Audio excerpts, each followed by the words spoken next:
Culture et patrimoine du judaïsme, une émission présentée par Emmanuel Attias. Chers auditeurs, bonjour. Depuis quelques jours, Israël est en guerre sur son territoire. Voilà 50 ans que l'État hébreu n'avait plus connu de conflit de cette intensité. Une attaque fulgurante et maîtrisée, menée par un Hamas préparé, ultra-violent et surtout déterminé à causer un maximum de pertes humaines au sein de la population de l'État hébreu. À J+6 côté israélien, on déplore déjà un bon millier de morts et au minimum 4 fois plus de blessés. Le mouvement terroriste peut également se targuer d'avoir capturé 160 otages, destinés à servir le moment venu de monnaie d'échange, comme cela s'est produit par le passé avec le soldat Gilad Shalit, libéré en 2011 contre 1027 prisonniers palestiniens, pour moitié condamnés à perpétuité pour crimes de sang. Mais la question qui taraude le monde entier depuis samedi est la suivante. Comment Israël, dont l'armée est parmi les meilleures du monde, et dont les services de renseignement sont vantés depuis la guerre des 6 jours, a-t-il pu se retrouver dans semblable situation? Un premier facteur explicatif repose dans la préparation de longue date de cette agression censée laver l'humiliation de la guerre de Kippour, perdue par les nations arabes il y a 50 ans, en octobre 1973. Si nous le savons, il est inconcevable de penser que l'Aman, les services de renseignement militaire israéliens, l'ignoraient. Selon un communiqué qui a récemment filtré dans les médias occidentaux, l'Égypte aurait également informé le Mossad d'un gros coup à venir.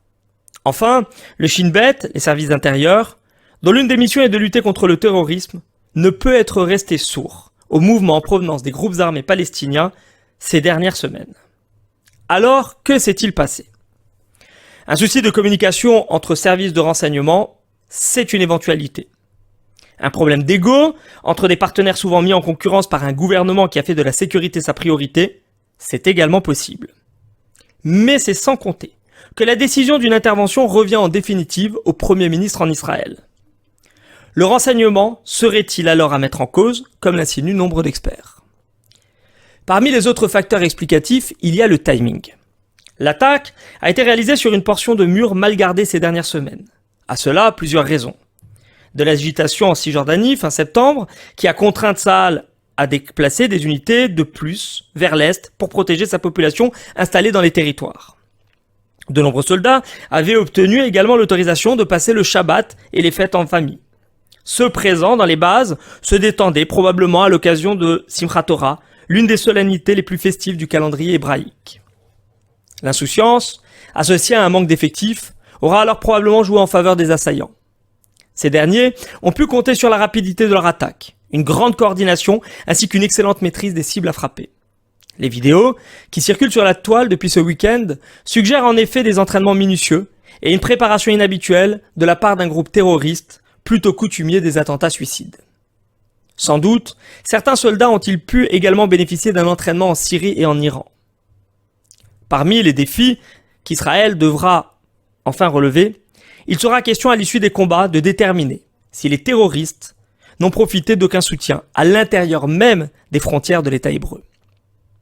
Dotés d'un armement financé ou produit par Téhéran, le Qatar et par la milice chiite du Hezbollah, les assaillants ont opéré leur incursion par voie terrestre, à pied et à bord d'engins motorisés, par la mer à l'aide de bateaux à moteur, mais aussi via des tunnels qui ont vraisemblablement échappé à la vigilance de Tsahal. Et plus étonnamment, par les airs aux moyens d'ULM, le tout appuyé par une couverture de drones artisanaux, chargés de pilonner les défenses et systèmes de surveillance électronique du Magav, la police aux frontières. Pour comprendre l'ampleur du massacre, on ne peut omettre d'évoquer la lenteur de la réponse militaire. Alors que des centaines de terroristes s'infiltraient dans une dizaine de localités juives, à Sderot, comme dans des moshavim proches de la bande de Gaza, Tsahal a tardé à intervenir, facilitant sans le savoir le massacre de centaines de familles et la capture d'un nombre impressionnant d'otages, pour certains ramenés dans l'enclave palestinienne sous escorte.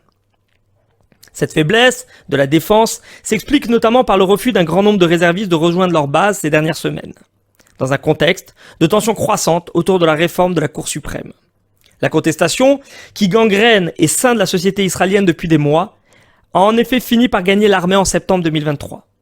Le Hamas, bien informé de la politique de son voisin régional, se sera alors saisi de cette occasion pour attaquer un État placé dans une situation inhabituelle de vulnérabilité. Pour autant, Israël n'a pas tardé à se relever.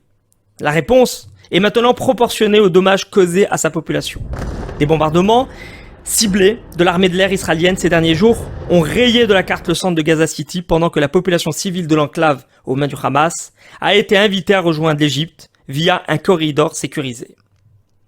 360 000 réservistes ont été rappelés à leur base pour sécuriser les frontières et des échos font état d'une possible opération terrestre de Tsahal pour rechercher les otages emmenés dans la bande de Gaza par les membres de l'organisation terroriste.